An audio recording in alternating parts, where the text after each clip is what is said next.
My name is Ethan. It's my honor to be here today. The topic of my speech is my motherland, China.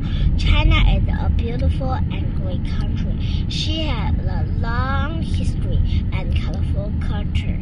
In ancient times, we invented amazing things like compass, gunpowder, printing, and paper making. Today, we are even greater. We explore the stars with Chinese space missions. Every time I see a rocket into the sky, I feel so proud.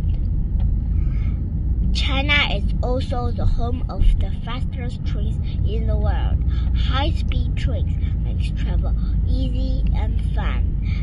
It feels like flying on the ground. And do you know what else is amazing?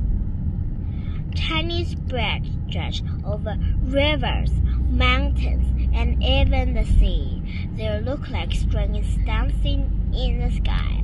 Chinese friends feed millions of people, so no one has to be hungry. This is a gift to all over the world.